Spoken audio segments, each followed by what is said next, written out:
What did you find out about a stranger that made you think you were dealing with a serial killer? My friend Tristan called me panicking Saturday morning, begging me to help him move out of his apartment while his roommate was at work. When I got there, Tristan was already throwing clothes into garbage bags. He warned me his roommate Oscar had gotten violent recently, and the last roommate who tried to leave ended up with a broken jaw. We started loading boxes fast, running them down to my truck. Tristan kept checking the parking lot for Oscar's blue sedan. By 2 o'clock, we had most of the bedroom packed when Tristan grabbed my arm hard. His car just pulled in, Tristan said, his face going white. Oscar was supposed to be at work for 4 more hours, but there he was, parking behind my truck, blocking us in. We rushed back to the apartment, and Tristan locked the door, his hands shaking. Heavy footsteps came up the stairs and stopped outside. The handle turned slowly, testing the lock. We stood frozen in the living room. The footsteps walked away, then came back. 3 soft knocks. Tristan, I know you're in there, buddy. Saw all those boxes in the truck. Oscar's voice came through, way too calm. Tristan didn't answer. Open up, we should talk about this like adults. When Tristan stayed silent, Oscar's fist hit the door so hard the frame shook. Open this door right now. We heard keys jingling as Oscar found the right one. The door swung open and Oscar filled the doorway, 6'3" and built like he eats concrete for breakfast, wearing work coveralls. His face was bright red, vein bulging on his forehead. Going somewhere? He asked, stepping inside and deadbolting the door behind him. Tristan tried explaining he'd found a place closer to work, but Oscar cut him off, walking toward us slowly, hands clenching. You think you can just leave? I stepped forward, saying we were just moving stuff to storage, but Oscar turned on me. Who asked you? Oscar grabbed a box and dumped it, dishes shattering. Then another, books spilling everywhere. He kicked Tristan's laptop into the wall where it cracked. You know why you're really leaving, Oscar said, getting in Tristan's face. Because of what happened with your sister. Leave her out of this, Tristan said, his voice shaking. She liked the attention, Oscar continued with a sick smile, following her around, asking about her life. She was practically begging for it, wearing those tight clothes. You made her so uncomfortable she left 3 days early, Tristan shouted. I was being friendly. Not my fault she's uptight. Oscar stepped closer. Maybe I should visit her, apologize in person. I memorized her address from that package she got. Tristan's face went pale. Stay away from her. Or what, you'll call the cops? Oscar laughed. With what proof? That I was nice to your sister?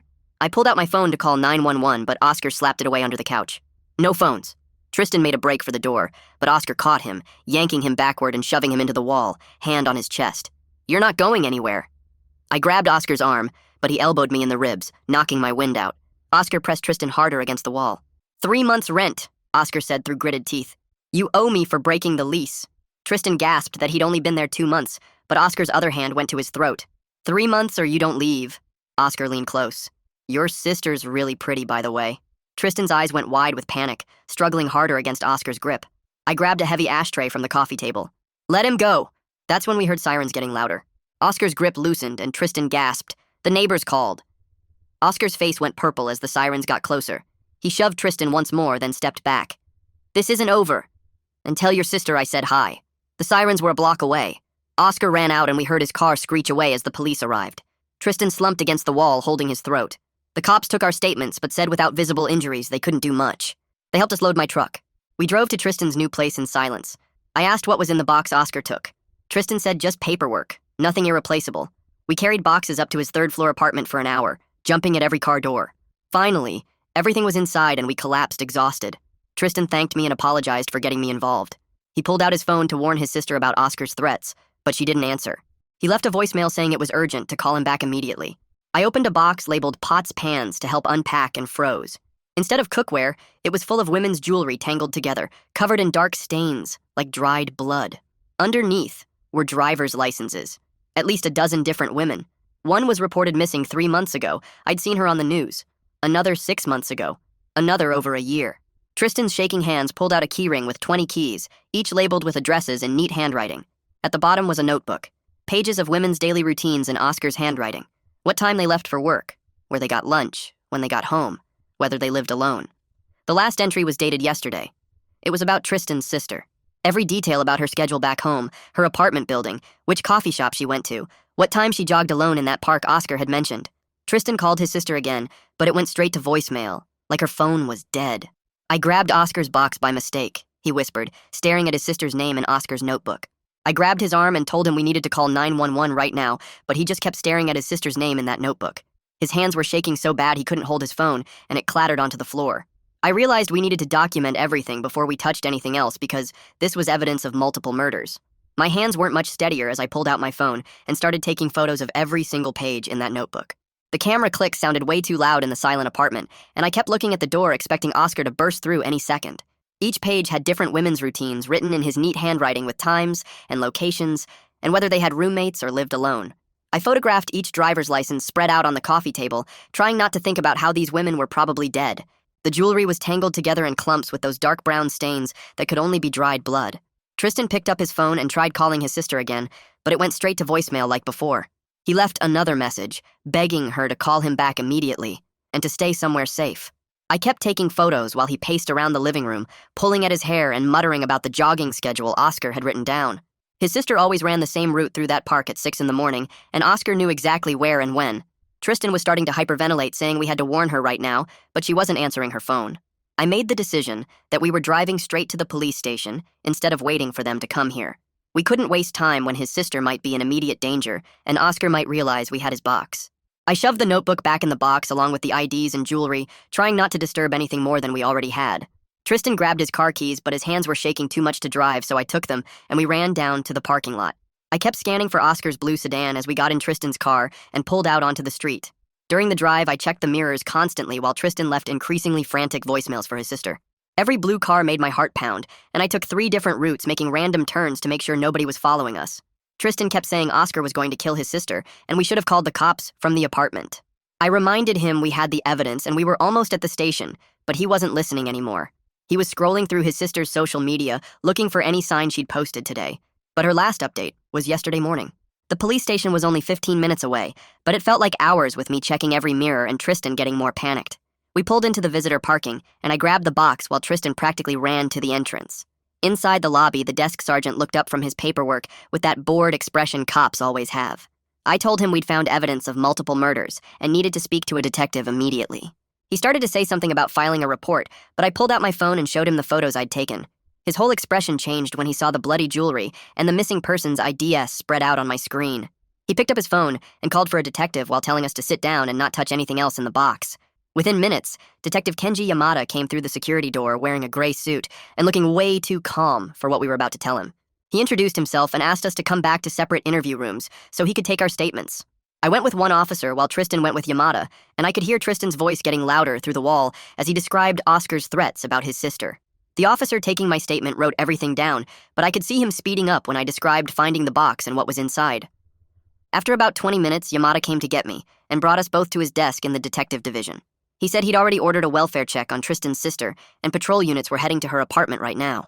Another officer wearing gloves came to document our evidence, and Yamada explained they needed to establish chain of custody for everything we'd touched. We both signed detailed statements about finding the box and how we'd handled each item before bringing it here. Yamada took photos of the bruises starting to form on Tristan's neck from where Oscar had grabbed him earlier. The detective warned us not to contact Oscar under any circumstances or go back to either apartment. He said Oscar might not know we had his box yet, and we needed to keep it that way for everyone's safety. He gave us his direct number and told us to call immediately if we saw Oscar or remembered anything else about his behavior.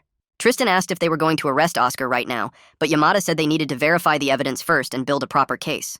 I could tell Tristan wanted to argue, but I pulled him aside and said we should let the cops do their job. Yamada said we were free to go, but to stay available and keep our phones on at all times. On the way out, Tristan said we needed new phones because Oscar might know our numbers from when they were roommates.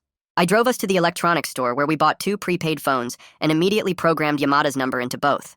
Then we went to the hardware store and got basic door alarms for Tristan's new place, even though we both knew they wouldn't stop someone like Oscar. We were both jumpy at every car that passed, and Tristan kept trying his sister's regular phone between stops. Back at his apartment, we installed the alarms on his door and windows while waiting for news about his sister.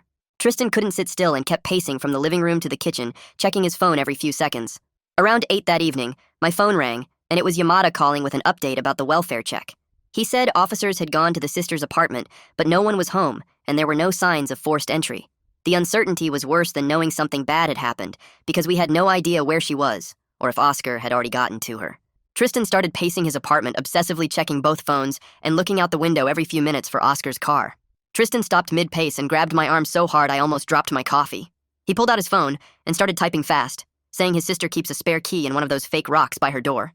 He sent the text to Yamada, and within maybe 3 minutes, the detective called back, saying he'd already contacted the local cops to check again with that info. We both sat there staring at our phones waiting for any update, while Tristan kept walking from the kitchen to the living room and back. Around 11:30, my phone buzzed with a text from Yamada, saying they found the apartment empty, but her mail was piling up, which wasn't a good sign. Tristan was about to call the detective when his phone rang with an unknown number. His sister's voice came through the speaker, and we both nearly collapsed with relief. She explained her phone died yesterday, and she was calling from her coworker's phone at some work conference 2 hours away. Tristan put her on speaker and started telling her about Oscar and the box we found, but she cut him off. She said 2 nights ago she saw a blue sedan parked outside her building that gave her bad vibes, and now she knew why. Yamada must have been monitoring our calls because my phone rang right then, with him asking if we could put the sister on a 3-way call. She agreed, and Yamada told us he needed all 3 of us at the station first thing tomorrow morning for detailed statements. He asked the sister if her building had security cameras, and she said yes, she could get footage from the manager.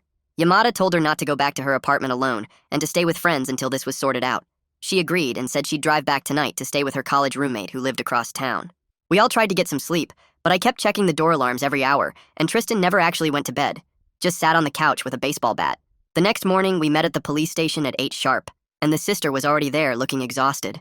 Yamada brought us into separate rooms first to get individual statements, without us influencing each other's memories. I spent 2 hours going through every detail of the confrontation with Oscar, from him blocking my truck to elbowing me in the ribs. The detective had me describe exactly how Oscar grabbed Tristan and the specific threats he made about the sister. Then, they brought us all into a conference room where Tristan went through 2 months of Oscar's escalating behavior. He described Oscar punching holes in walls when angry and throwing furniture during arguments over dishes or noise. The sister talked about her visit 3 weeks ago and how Oscar would appear wherever she went in the apartment. She said he'd knock on the bathroom door while she was showering to ask random questions, and once she woke up to find him standing in the guest room doorway just watching her. Yamada took notes on everything, and then asked for written consent to pull security footage from Tristan's old building. He explained they were building a complete timeline of Oscar's movements to establish patterns for the prosecution. The detective said they needed every camera angle from the building, the parking lot, and any nearby businesses that might have caught Oscar coming and going. We all signed the forms immediately, and Yamada said the footage would help prove Oscar lied about his work schedule and whereabouts. The sister pulled out her phone and showed Yamada screenshots of weird texts from unknown numbers she'd been getting for weeks. They all said things like asking if she needed help carrying groceries or mentioning they saw her at the coffee shop. Yamada compared them to entries in Oscar's notebook, and the details matched perfectly, like mentioning her purple gym bag or the specific sandwich she ordered. The sister started crying when she realized Oscar had been watching her for at least 6 weeks before she even visited Tristan. She said Oscar knew her yoga class schedule and which treadmill she used at the gym, stuff she never told anyone. A woman named Denise Brooks came in and introduced herself as a victim advocate who helps people through these situations. She sat with the sister and explained how stalking cases work and what kind of protection orders were available. Denise gave her information about counseling services and helped her fill out paperwork for an emergency restraining order against Oscar. While they worked on that, Yamada got a call from the lab and put it on speaker for Tristan and me to hear. The text said preliminary tests confirmed the blood on the jewelry was human and came from at least 4 different people based on blood type analysis. Yamada hung up and immediately called someone named Hunter Vaughn, who he said was the prosecutor assigned to build the case. He told us this evidence was enough for search warrants, and they were moving fast before Oscar could destroy anything. By 5 that evening, Yamada called to say they'd executed a search warrant on Oscar's room at the old apartment. The detective said they found 3 hidden cameras in air vents, industrial cleaning supplies with blood traces, and a bag with 6 different license plates. They also found receipts for storage units and hardware stores dating back 3 years, way longer than any of the IDs we'd found.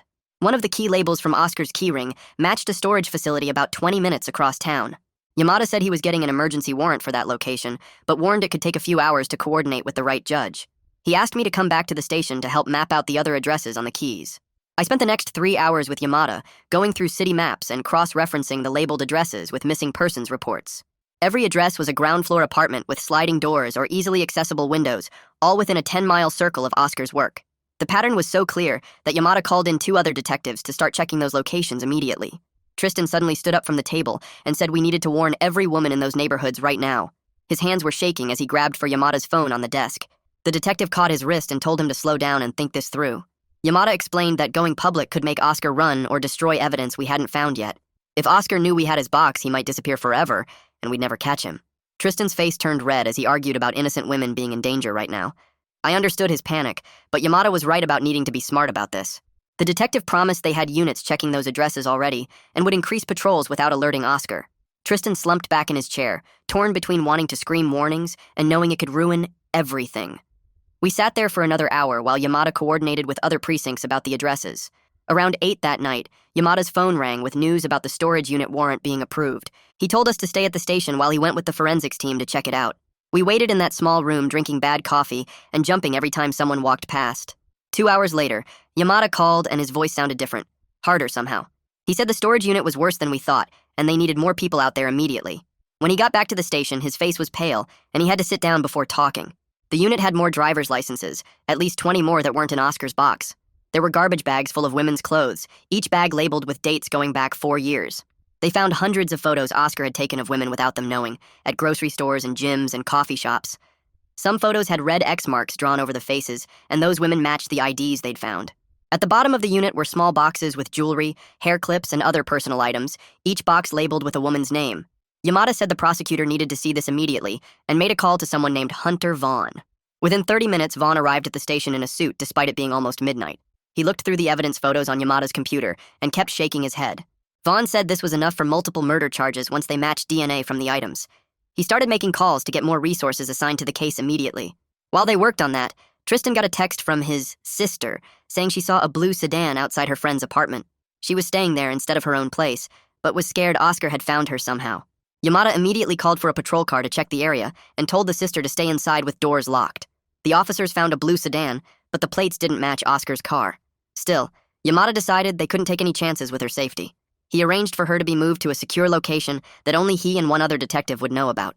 They set up regular patrol checks every 2 hours to make sure she stayed safe. The sister packed a bag while officers waited outside, and they drove her to the new location that night. The next morning, Yamada discovered something that changed how we understood Oscar's pattern. He found a complaint filed by a woman named Sarah, who worked with Oscar 2 years ago. She'd reported that Oscar followed her home, left notes on her car, and showed up at places she went. The complaint went nowhere because there wasn't enough proof, but her description matched exactly what Oscar was doing now. This meant Oscar had been stalking women for years and escalated from harassment to killing them. Yamada tracked down Sarah's current information to warn her and get a full statement about Oscar's behavior back then. While he worked on that, the tech team pulled data from license plate readers around the city. They found Oscar's car near 2 different crime scenes on the exact days those women went missing. One reader caught his car parked 3 blocks from a victim's apartment for 4 hours the night she disappeared. Another showed him driving past another victim's workplace 6 times in one day before she vanished. The digital trail was building a timeline that matched the physical evidence perfectly. Vaughn said this kind of data would destroy any alibi Oscar might try to claim. That afternoon, I had to go back to Tristan's old apartment with 2 officers to get my phone from under the couch. Walking into that space made my skin crawl, knowing what Oscar really was. The apartment felt different, darker, somehow, like the walls knew what kind of monster lived there. I grabbed my phone quick while the officers took more photos of Oscar's room. They found a hidden panel in his closet with more surveillance equipment and notes about women's routines. Being in that apartment for even 10 minutes made me want to shower for hours. 2 days later, the sister called Yamada in a panic, saying she saw Oscar's car again near the secure location. She was sure it was him this time because she recognized the dent in the front bumper. Officers rushed to the area, but the car was already gone when they arrived. Yamada increased her protection and assigned an undercover officer to stay near her building. He also started tracking Oscar's current movements more aggressively through credit card usage and phone pings. The next development came from an unexpected source when a neighbor from Tristan's old building walked into the station. She said she'd seen all the police activity and wanted to share what she'd noticed about Oscar. She described him carrying large garbage bags to his car at 3 or 4 in the morning multiple times. She remembered because her baby would wake up and she'd see him through her window loading stuff into his trunk. She said Oscar would be gone for hours and come back without the bags. Every detail she shared added another piece to the case Vaughn was building. Then came a huge break when security footage from a coffee shop showed Oscar following one of the missing women. The video was from just 3 days before she vanished and showed Oscar sitting the 2 tables away watching her. When she left, he followed immediately, and street cameras caught him staying 20 feet behind her for 6 blocks. The quality was clear enough to see his face perfectly, and the timestamp matched when the woman's roommate said she never came home. Vaughn said this footage would be devastating for any defense Oscar's lawyer might try. The investigation was moving fast now, with evidence piling up from every direction. Denise Brooks met with us to explain what would happen when this went to trial. She said we'd need to testify about finding the box and the confrontation with Oscar. She coached us on staying calm and sticking to facts without getting emotional on the stand. She'd worked dozens of serial killer cases and knew how defense lawyers tried to discredit witnesses. She gave us techniques for handling aggressive questioning and staying focused on the truth. She also explained how to describe the impact of Oscar's crimes without using inflammatory language that could cause a mistrial. Yamada called the next morning saying he'd tracked down Oscar's old boss at the warehouse where he used to work. The guy remembered Oscar clearly, and not in a good way. He'd fired Oscar 8 months ago after 3 different women complained about him following them to their cars after work. The boss had security footage of Oscar waiting by their vehicles and trying to get their phone numbers even after they said no. One woman quit because Oscar kept showing up at the coffee shop where she went on breaks. The boss said Oscar got mad when he was fired and threatened to sue for wrongful termination, but never followed through. This pattern matched everything we were seeing now, but way worse. I couldn't focus at work that day and kept checking the parking lot for blue sedans. Around lunch, I spotted one parked across the street and my heart started racing. I called Tristan, who told me to call Yamada immediately. While I waited for the detective to answer, I watched the car and saw an old man get out with his groceries. Different car, but the paranoia was making me jumpy at everything. Yamada said this was normal and suggested I install dashboard cameras in my car for peace of mind. I bought 2 that afternoon and set them up to record front and back. I also started sharing my location with both Tristan and Yamada through my phone. The detective said Oscar was still missing, but they were watching his credit cards and known hangouts. Tristan's sister called that evening with news from her building manager. The manager had pulled the entry logs after Yamada's request and found something weird. Someone had used a maintenance key to enter the building 6 times in the past month when she wasn't home. The timestamps showed entries during her work hours, and the person stayed between 20 and 40 minutes each time. The really creepy part was that Oscar had told Tristan he worked those exact hours at the warehouse. But the entry logs proved he was lying. He'd been in her building while claiming to be at work. The forensics team had more bad news about the tools they found in Oscar's car. The pry marks on a crowbar matched damage from 3 different break-ins over the past 2 years. All 3 were apartments where young women lived alone and reported feeling like someone had been in their homes. Nothing was stolen, but they found things moved around and underwear missing. The police hadn't connected these cases before because they happened in different neighborhoods. Now it was clear Oscar had been breaking into homes for years, without anyone realizing it was the same person. Tristan came over that night and we spent hours writing down every single interaction we'd had with Oscar. Every weird comment he made about women, every time he came home late, every strange story that didn't add up. We documented the dates and times as best we could remember. Tristan remembered Oscar talking about a waitress at a diner who was asking for it by being friendly. Another time, Oscar mentioned following a woman home from a bar to make sure she got there safe, even though she didn't know him. We typed up 15 pages of notes and emailed them to Yamada, who said this timeline would help prosecutors show how Oscar's behavior escalated over time. The next problem came from an unexpected place when a reporter showed up at my apartment asking about the serial killer investigation. I said I didn't know anything, but she said she had sources saying civilians found evidence. Vaughn called within an hour warning us not to talk to any media. He said they were trying to keep details sealed so Oscar's eventual lawyer couldn't claim jury contamination. The reporter came back twice more, but I didn't answer the door. Tristan had 3 reporters call him, and one even showed up at his work. We both had to change our phone numbers to stop the calls. Vaughn's team made progress with the bank records they subpoenaed from Oscar's accounts. The records showed Oscar making cash withdrawals from ATMs near where 3 victims were last seen. One withdrawal was 2 hours before a woman went missing from that exact neighborhood. Another was the morning a different victim disappeared from a coffee shop 4 blocks from that ATM. The financial trail put Oscar in the right places at the right times for multiple disappearances. Tristan's sister worked with police to map out her complete jogging route through the park. She usually ran the same 3-mile loop every morning at 6:30. Yamada quietly increased patrols in that area without making it obvious. They also warned other regular runners to vary their routes and times without explaining why. The community protection effort was growing, but they had to be careful not to cause panic or tip off Oscar that they were onto him. Then came a huge break when a bartender saw Oscar's photo on the news and recognized him. She remembered him from 6 months ago because he'd made her uncomfortable by staring at a woman all night. The woman left with friends, but Oscar followed them out immediately. The bartender was worried enough that she wrote down Oscar's license plate in case something happened. She still had it in her notebook and gave it to police. They tracked down the woman Oscar had been watching, and she was one of the missing victims. The bartender picked Oscar out of a photo lineup without hesitation. Her testimony would put Oscar with a victim just hours before she vanished. Vaughn spent the next 3 days finalizing all the arrest warrants while Yamada coordinated surveillance teams at Oscar's known locations. The tension of waiting was unbearable because we knew Oscar was out there somewhere and might be hunting someone new. Every blue sedan made my stomach drop, and I started carrying pepper spray everywhere. Tristan barely slept and kept calling his sister multiple times a day to check on her. The detective said they had teams watching Oscar's old apartment, his mother's house, and several bars he used to frequent. They needed to catch him without spooking him into running, because if he disappeared now with everything he knew about the investigation, it would be a disaster. 3 days later, I was coming back from the grocery store when I spotted Oscar's blue sedan parked 3 blocks from my apartment building. My heart started pounding, and I ducked into a doorway, pulling out my phone to call Yamada while watching the car from across the street. The detective answered on the second ring and told me to stay inside somewhere safe while unmarked units headed my way. I slipped into the coffee shop on the corner and watched through the window as two plain cars pulled up within minutes, parking at different angles to box Oscar in if he tried to run. The officers sat in their cars for about 10 minutes just watching. Then one of them got out and walked past Oscar's sedan real casual, like he was just some guy heading to work. He glanced inside as he passed and kept walking to the end of the block before doubling back. Another officer appeared from the opposite direction, and they both converged on the sedan at the same time, but it was empty. They ran the plates and started checking nearby buildings while I stayed in the coffee shop, drinking cold coffee with shaking hands. About an hour later, Yamada called back saying they'd tracked Oscar to a parking garage 6 blocks away, where security cameras caught him switching license plates on the sedan. The footage showed him pulling stolen plates from his trunk and swapping them out, looking over his shoulder the whole time like he knew someone might be watching.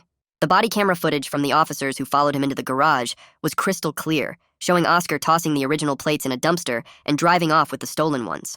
Yamada said this was exactly what they needed to show consciousness of guilt, that Oscar knew police were looking for him and was actively trying to hide. The surveillance team stayed on him for 2 more days, following him to different motels and watching him switch plates 3 more times. Finally, they had enough and moved in when Oscar stopped at a gas station off the highway. 6 patrol cars surrounded him at the pumps, and officers approached with guns drawn, ordering him to put his hands up and step away from the vehicle. Oscar stood there for a long moment looking at all the cops, then slowly raised his hands and got on his knees without saying a word. They cuffed him, and he just stared straight ahead, not fighting or arguing or anything. One of the officers asked if he understood his rights, and Oscar said the only words he'd say for weeks, asking for his lawyer. Watching the arrest video later at the station brought this weird mix of relief and dread, knowing he was locked up, but also knowing what he'd done to all those women. The search of Oscar's car turned up latex gloves stuffed under the driver's seat with what looked like dried blood on them, plus a printed map with the jogging park circled in red marker. The map had handwritten times along the trail, showing when different parts were empty, and the sisters' usual route was traced in pen. There were also binoculars, zip ties, a roll of duct tape, and a hunting knife in a bag in the trunk. Yamada showed us photos of everything and said Oscar had been actively hunting, that the sister came within days, or maybe hours of becoming his next victim.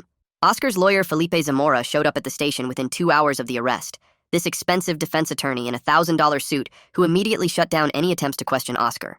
Zamora demanded to see all the evidence and started filing motions before Oscar was even processed, arguing illegal search and seizure, even though the arrest was clean. The lawyer kept Oscar from saying anything that could be used against him, but Yamada said it didn't matter because the physical evidence was overwhelming. At the bail hearing 3 days later, prosecutor Hunter Vaughn laid out the case piece by piece, showing the judge photos of the trophy box, the bloody jewelry, the victims' IDs, and the surveillance notebook. Vaughn argued that Oscar posed extreme danger to the community and was a clear flight risk given the plate switching and motel hopping. Zamora tried arguing that Oscar had ties to the community and wasn't going anywhere, but the judge wasn't buying it after seeing those photos. The judge denied bail completely, ordering Oscar held until trial, and I saw Oscar's jaw clench when the decision came down. Meanwhile, the forensic lab was processing all the evidence from the box and Oscar's car, running DNA tests on the bloodstains, and comparing them to samples from the missing women's families. 2 weeks later, the results came back with matches between blood on the jewelry and DNA from 2 of the victims' hairbrushes their families had kept. The scientific evidence turned what was already a strong case into something basically impossible to defend against. Vaughn called us in to prepare for the grand jury, explaining how we'd need to testify about finding the box and everything that happened with Oscar at the old apartment. The grand jury hearing happened a month after the arrest in this small, wood-paneled room with 23 people staring at us while we answered questions. Tristan went first, describing Oscar's threats about his sister and how we found the box by accident. Then I testified about the confrontation, finding the evidence and spotting Oscar's car near my place. The prosecutor asked straightforward questions, and we just told the truth about what we saw and what happened. The whole thing took about 3 hours and felt way less dramatic than I expected, just careful fact-laying that built the case piece by piece. The grand jury came back with indictments for multiple counts of murder, kidnapping, stalking, and attempted kidnapping of the sister. During all this, the sister was working with Denise Brooks to get a permanent protective order against Oscar, even though he was locked up. Her employer was amazing about the whole situation, offering to relocate her temporarily to their office in another state and providing security escorts when she needed them. The company understood the trauma she was going through and gave her flexible work arrangements so she could handle all the legal stuff while still keeping her job. She ended up moving to a friend's place 2 hours away for a few months, just to feel safe while everything played out. Denise Brooks spent weeks coordinating with the families of Oscar's victims, handling notifications with incredible care and privacy. Some families had been searching for their daughters or sisters for over a year, putting up flyers and hiring private investigators, and now they finally had answers, even though they were the worst possible answers. Brooks made sure each family got the support they needed and kept the media away from them while they processed everything. 2 months later, Zamora filed a bunch of motions trying to get the storage unit evidence thrown out, claiming the cops didn't have proper warrants and messed up the chain of custody somehow. Vaughn spent 3 days in court with stacks of paperwork showing every single step the police took, every form they filled out, every signature they got, and the judge shut down every one of Zamora's arguments. The local news picked up the story after that hearing, and within days, more women started calling the police station saying Oscar had stalked them too. Hallie Westbrook drove 4 hours to meet with Yamada and told him Oscar had followed her around campus 2 years ago, taking pictures of her, showing up at her job, leaving notes on her car until she transferred schools. She brought copies of the police reports she'd filed back then that went nowhere because they couldn't prove it was him. But now with everything else, her testimony showed Oscar had been hunting women for years before he started killing them. The trial finally started 7 months after the arrest, and the first week was just forensic experts showing the jury all the physical evidence. They brought out the box we found, and I watched several jurors lean back when they saw the blood-stained jewelry spread out on the evidence table. The forensic tech explained how they matched DNA from the jewelry to 3 of the missing women, how the blood patterns showed the items were removed while the victims were still bleeding, and one juror actually covered her mouth with her hand. Zamora kept objecting to everything, trying to make it seem like the evidence was planted or contaminated, but Vaughn had documentation for every single moment from when we found the box to when it entered the evidence locker. On day 4 of the trial, Zamora tried floating this theory that someone else was the real killer and Oscar was framed, suggesting maybe one of the victim's ex-boyfriends did it. Vaughn pulled up surveillance footage from 6 different locations, showing Oscar's car at each crime scene on the exact days those women disappeared, plus the license plate reader data that tracked his movements, plus bank records showing him making cash withdrawals at ATMs near where the bodies were found. Every angle Zamora tried got shot down by mountains of evidence, and you could see him getting more desperate as the trial went on. The prosecutor's closing argument lasted 2 hours, with Vaughn walking the jury through the pattern of escalation from stalking to kidnapping to murder, showing how Oscar got bolder with each victim. He reminded them about the notebook with the sister's schedule, the keys to all those apartments, the trophy box, and how if we hadn't found that evidence by accident, she would have been next. Vaughn's voice got quiet when he talked about the families sitting in the gallery who'd been searching for their daughters for months or years, and how swift action by regular people and police prevented another family from joining them. The jury went into deliberation on a Wednesday afternoon, and we all thought they'd be back in a few hours with how strong the case was, but they didn't come back that day or the next. Tristan was going crazy waiting, calling me every few hours asking if I'd heard anything, worried that somehow Oscar might get off. Friday afternoon, after 3 full days, the bailiff announced they had a verdict. The courtroom was packed as the jury foreman stood up and read guilty on the first count of murder, then guilty on the second, then guilty on every single count of murder, kidnapping, stalking, and attempted kidnapping of the sister. Oscar just sat there staring straight ahead, no emotion at all, like they were reading someone else's verdict. 2 weeks later at sentencing, the judge gave this long speech about how Oscar was one of the most dangerous predators he'd seen in 30 years on the bench. He imposed consecutive life sentences without any possibility of parole, which means Oscar would have to serve multiple lifetimes before even being considered for release.